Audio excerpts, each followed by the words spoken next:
Good morning 8th Hindi medium के student. आज हम सामाजिक विज्ञान में कुछ प्रश्नों को हल करेंगे और उन प्रश्नों को समझेंगे। आपको ये वीडियो देखकर इन प्रश्नों के उत्तर को अपनी कॉपी में नोट करना है और याद करना है। पहला प्रश्न क्या है? शेल किसे कहते हैं और शेलों के विभिन्न प्रकार बतलाइए। अगर आपको चित्र याद है तो चित्र भी आप बना सकते हैं। शेल से आशय क्या है कि धरातल की रचना करने वाले सभी पदार्थ शेल कहलाते हैं। जो भी धरातल की रचना करते हैं वो सभी पदार्थ शेल के रूप में होते हैं।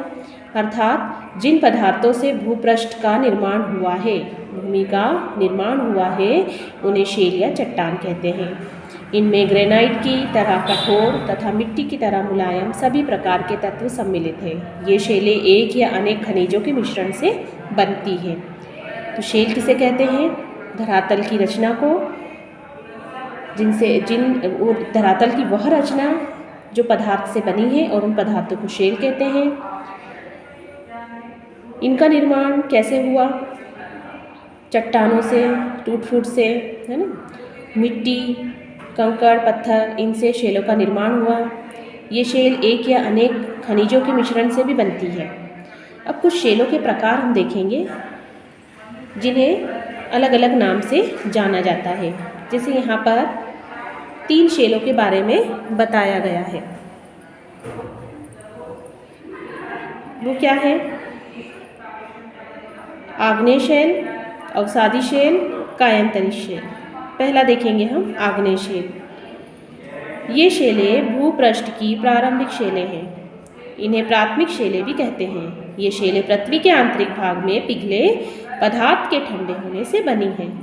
भूपृष्ठ के नीचे अति गर्म पिघला पदार्थ भूपर्पटी में उसके ऊपर ठंडा होकर कठोर हो जाता है और ये किसका रूप ले लेता है? आग्नेय शेल का। तो पहली शेल हमने कौन सी देखी? आग्नेय शेल मतलब चट्टान। दूसरा आता है अवसादी शेल। जल, वायु, हिम द्वारा बहाकर लाए गए कंकड़, पत्थरों के छोटे छोटे कण, जीवाश्म आदि भूभाग या समुद्र तल में परतों के रूप में जमा हो जाते हैं समुद्र के पास में। इस प्रकार जमे हुए पदार्थों को अवसाद कहा जाता है और यही अवसाद की परतें गर्मी और दबाव के कारण कठोर हो जाती है और जब ये कठोर हो जाती है तो ये क्या बन जाती है? अवसादी शेल या परतदार शेल। तीसरी जो शेल है वो कौन सी है? कायांतरित। जब आग्नेय और अवसादी शेलों के रूप, रंग, गुण में आंतरिक ताप दबाव के कारण पूर्ण रूप से परिवर्तन हो जाता है। कौन सी 2 शेलों में? आग्नेय और अवसादी में।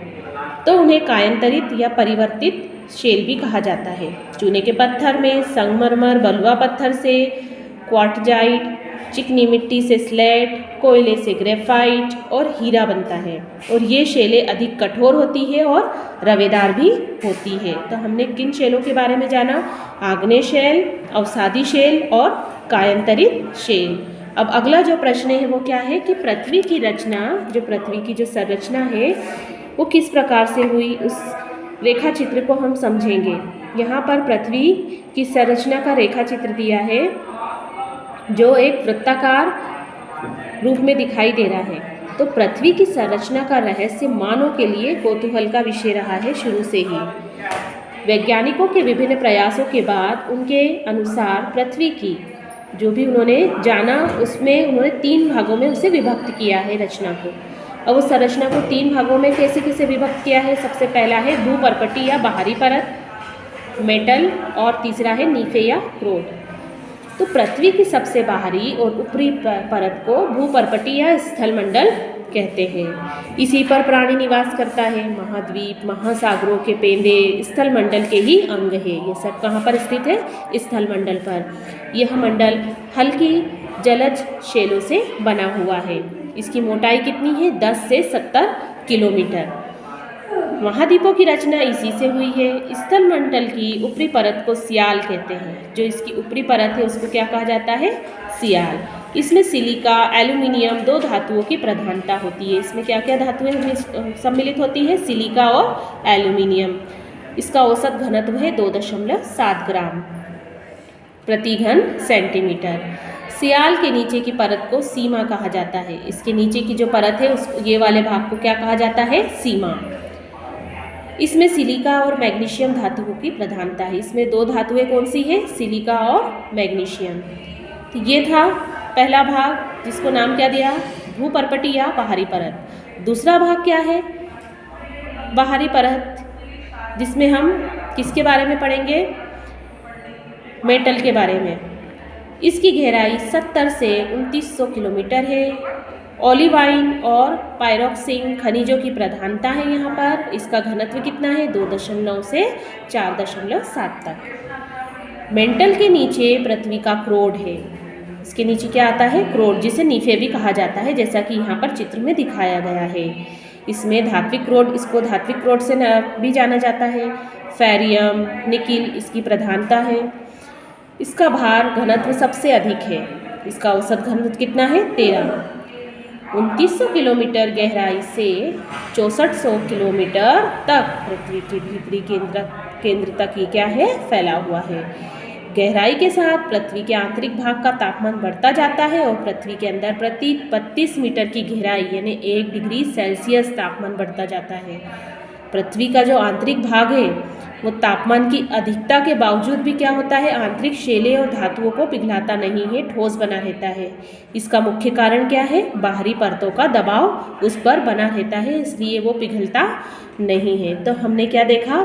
पृथ्वी की संरचना, जिसमें हमने जाना कि ऊपरी परत को क्या कहते हैं? भूपर्पटी की ऊपरी परत होती है, बाहरी परत। उसके बाद आता है सीमा, उसके अंदर सियाल और फिर सबसे बीच वाला क्रोड, धात्विक क्रोड।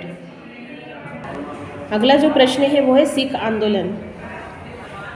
पाश्चात्य शिक्षा और सुधार आंदोलन से प्रभावित होकर सिखों ने अपने संप्रदाय और समाज को सुधार लाने के लिए, अपने समाज में सुधार के लिए उन्होंने क्या किया? एक आंदोलन किया, जिसका नाम क्या रखा गया? सिख आंदोलन। सिखों के गुरुद्वारे, जो पुरोहित थे, वहाँ के जो महंत थे, वो उनके कब्जे में थे, जिन्हें वे अपनी निजी संपत्ति समझने लगे थे। इसलिए महंतों से गुरुद्वारे को मुक्त कराने के लिए शिरोमणि गुरुद्वारा प्रबंधक कमेटी अकाली दल से मिलकर आंदोलन चलाया और गुरुद्वारों का नियंत्रण सिख समाज को सौंपने की मांग की गई। शांतिपूर्ण ढंग से चलाए गए इस आंदोलन में जन समुदाय ने भी सहयोग किया और सभी के संयुक्त प्रयास से सन 1925 ईस्वी में एक कानून बना, जिसके अनुसार गुरुद्वारे के संचालन का भार शिरोमणि गुरुद्वारा प्रबंधक समिति को सौंप दिया गया।